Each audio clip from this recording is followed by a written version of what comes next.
अस्सलाम वालेकुम, मैं हुरान अहमद शहीद और आप देख रहे हैं मेरा यूट्यूब चैनल। आज की इस वीडियो में हम बात करेंगे importance of learning English grammar के ऊपर। ग्रामर की इंपॉर्टेंस जो है डेफिनेटली इसको हम डिनाई नहीं कर सकते और ग्रामर का एक बहुत इंपॉर्टेंट रोल होता है लैंग्वेज लर्निंग के हवाले से। अब किसी भी लैंग्वेज को जब हम लर्न करते हैं, एक्वायर करते हैं, तो उसके दो मोस्ट पॉपुलर मेथड्स होते हैं। पहले मेथड को हम कहते हैं डायरेक्ट मेथड और दूसरे मेथड को हम कहते हैं ग्रामर ट्रांसलेशन मेथड, जिसकी शॉर्ट फॉर्म है GTM। डायरेक्ट मेथड और ग्रामर ट्रांसलेशन मेथड कैसे एक दूसरे से डिफरेंशिएट करते हैं, इनमें क्या क्या डिफरेंसेस हैं, क्या क्या डिसिमिलैरिटीज हैं, कैसे ये दोनों एक दूसरे की इन दोनों में कैसे इनकम्पैटिबिलिटी पाई जाती है, इस पर बात करेंगे हम किसी और लेक्चर में। आज का जो हमारा लेक्चर है उसका मेन फोकस जो है वो ग्रामर ट्रांसलेशन मेथड के ऊपर और importance of learning English grammar के ऊपर है। जब हमें समझ आ जाएगी कि ग्रामर सीखना इंपॉर्टेंट क्यों है, तो फिर हम ग्रामर की को सीखने पर भी तवज्जो देंगे। मैंने अपने एक्सपीरियंस में देखा है कि हमारे बहुत से स्टूडेंट्स जो हैं वो समझते हैं कि शायद कुछ शॉर्टकट लगा के वो लैंग्वेज को सीख लेंगे और वो अपने एग्जाम्स भी पास कर लेंगे और वो ग्रेड्स भी ले लेंगे, लेकिन अनफॉर्चुनेटली ऐसा करने में कामयाब नहीं होते, क्योंकि जिसको वो एक शॉर्टकट समझ रहे होते हैं बेसिकली वो एक बहुत लंबा रास्ता होता है और ऑलमोस्ट इम्पॉसिबल होता है कि आप without having any system, without learning the rules of English language आप लैंग्वेज को सीख लें, अनलेस कि आप कोई ऐसा एनवायरनमेंट मिले जहाँ पे आप थ्रू आउट इंग्लिश लैंग्वेज सीखते हो और आपको ग्रामर को सीखने की ज़रूरत ही ना पड़े। तो हम जो कि पाकिस्तान में रहते हैं जहाँ पर उर्दू बोली जाती है और दूसरी ज़ुबानें भी बोली जाती हैं, तो हमें इंग्लिश लैंग्वेज को सीखने के लिए वो प्रॉपर एनवायरनमेंट तो अवेलेबल नहीं है जिसके जरिए से नेचुरली एक लैंग्वेज को सीख सकते हैं। पाकिस्तान जैसे मुल्क में रहते हुए स्पेशली वो लोग जो देहातों में रहते हैं, जो फार फ्लंग एरियाज में रहते हैं, जो ऐसे इलाकों में रहते हैं जहाँ पे इंग्लिश मीडियम स्कूल्स भी नहीं है और एजुकेशन सिस्टम जो है शायद उस तरह से डेवलप भी नहीं है, तो उन लोगों को फिर इंग्लिश लैंग्वेज को सीखने के लिए ग्रामर का सहारा लेना पड़ता है। और ग्रामर की इंपॉर्टेंस के बारे में मॉरिस ड्रोन जो एक बहुत पॉपुलर फ्रेंच नॉवलिस्ट था, उसने बड़ी खूबसूरत बात की थी कि anarchy is as detestable in grammar as it is in a society. अब एनर्की हम कहते हैं लॉलेसनेस को, केओस को, डिसऑर्डर को, और जब किसी सोसाइटी में एनर्की आ जाती है, केओस आ जाता है, डिसऑर्डर आ जाता है, तो वो सोसाइटी जो है वन वे और दी अदर, वन डे और अनदर, उस सोसाइटी को कोलैप्स होना ही पड़ता है अनफॉर्चुनेटली, और उसका जवाल जो है वो लाजिम होता है। इसी तरह से अगर कोई स्पीकर या कोई राइटर जो है जिसकी ग्रामेटिकल स्किल्स इतनी पॉलिश नहीं है, जिसके लैंग्वेज स्ट्रक्चर्स इतने पॉलिश नहीं है, वो जब भी इंग्लिश लैंग्वेज को बोलेगा या लिखेगा unfortunately he is bound to make mistakes. इसलिए हमें ग्रामर को प्रॉपरली सीखना पड़ेगा, और जब हम ग्रामेटिकल स्ट्रक्चर्स को अच्छी तरह से सीख लेंगे और उनकी प्रैक्टिस कर लेंगे तो हम अपने कम्युनिकेशन स्किल्स को भी इम्प्रूव कर लेंगे। स्पेशली हमारे जो राइटिंग स्किल्स हैं वो बड़े पॉलिश्ड हो जाएंगे और हमारी जो एकेडमिक लाइफ है उसमें ये चीज़ हमारे लिए बहुत हेल्पफुल होगी।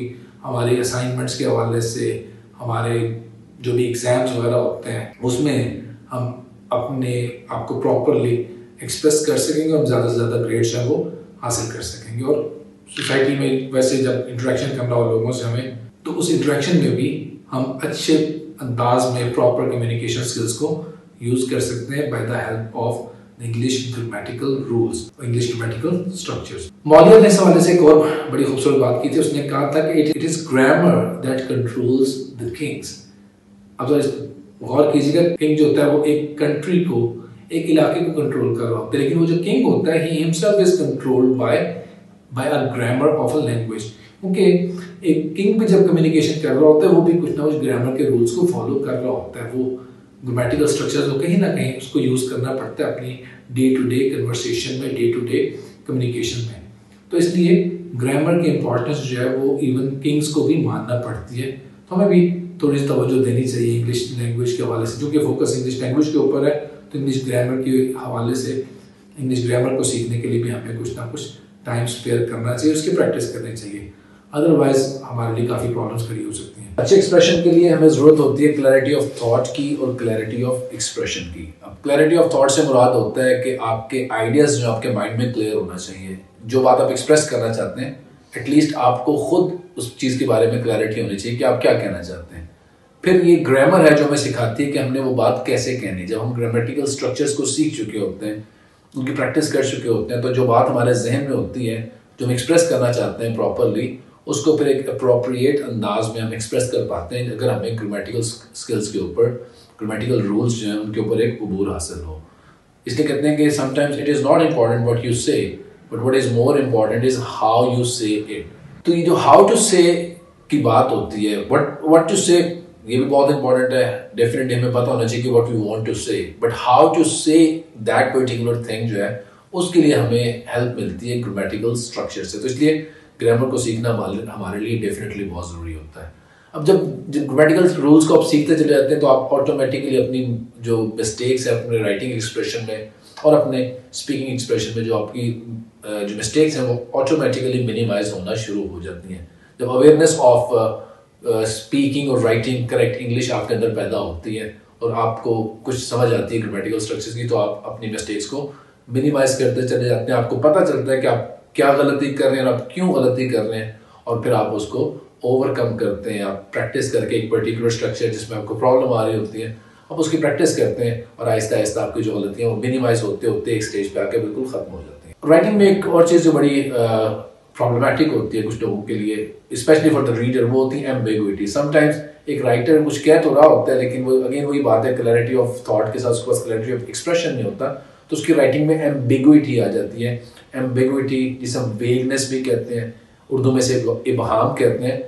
तो ये जो इबहाम है राइटिंग में, ये भी आ जाता है। अगर प्रॉपर लैंग्वेज स्ट्रक्चर के ऊपर आपको अबूर नहीं होगा तो आपके राइटिंग स्किल्स में भी, आपके स्पीकिंग स्किल्स में भी कहीं ना कहीं कोई एम्बिग्विटी आ जाएगी, वेगनेस आ जाएगी, और आप अपना एक मैसेज जो है वो क्लियरली शायद आगे पुट अक्रॉस नहीं कर सकेंगे, क्लियरली अपना मैसेज जो है आगे कन्वे नहीं कर सकेंगे। और यहाँ पर मैं आपको एक बात बताता चलूँ कि इंग्लैंड में एक रिसेंट स्टडी हुई है जिसमें देखा गया है जो लोग इंग्लैंड में या दूसरी यूनिवर्सिटीज़ वगैरह में पढ़ना चाहते हैं, फॉरनर्स डिफरेंट कंट्रीज से, तो इंग्लैंड में, अमेरिका में जो इंग्लिश स्पीकिंग कंट्रीज है वहाँ पर जो पढ़ने के लिए लोग जाते हैं, उनकी जो जॉब एप्लीकेशंस होती हैं, जॉब एप्लीकेशन या स्टडी एप्लीकेशन जो होती हैं, उनकी रिजेक्शन में जो मेन रोल है, जो कि मोर देन 50% है, वो है पुअर ग्रामर का और पुअर स्पेलिंग्स का। तो पुअर ग्रामर और पुअर स्पेलिंग्स की वजह से 50% जो है ना लोगों की एप्लीकेशंस रिजेक्ट हो जाती हैं। इसलिए हमें चाहिए कि हम ग्रामर को प्रॉपरली सीखें, इसके ग्रामेटिकल स्ट्रक्चर्स की प्रॉपर प्रैक्टिस करें। अब आखिर में एक छोटी सी एग्जांपल देके इसको मैं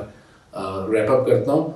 आप अगर अपने किसी दोस्त से फर्स्ट टाइम मिलने जा रहे हैं तो आपके पास एक रोड मैप होता है, एक मैप वो देता है आपको, जिससे आप उन डायरेक्शंस को आप फॉलो करते हुए उसके घर तक पहुंचते हैं। जो जो उस मैप के ऊपर इंस्ट्रक्शंस दी होती हैं, इंस्ट्रक्शंस को फॉलो करते हैं और आप उसके घर पहुंच जाते हैं। सेकेंड टाइम आप जाते हैं, आपको फिर थोड़ी बहुत उस मैप की ज़रूरत पड़ती है, आप 2-4 दफ़ा उसे कंसल्ट करते हैं और फिर आप अपने दोस्त के घर पहुंच जाते हैं। लेकिन third time, fourth time, fifth time regularly एक ही सफ़र करते चले जाते हैं, तो फिर आपको मैप की ज़रूरत ही नहीं पड़ती और आप स्ट्रेट अवे अपने दोस्त के घर पहुंच जाते हैं। तो ये ग्रामेटिकल स्ट्रक्चर्स भी एक मैप का रोल प्ले करते हैं।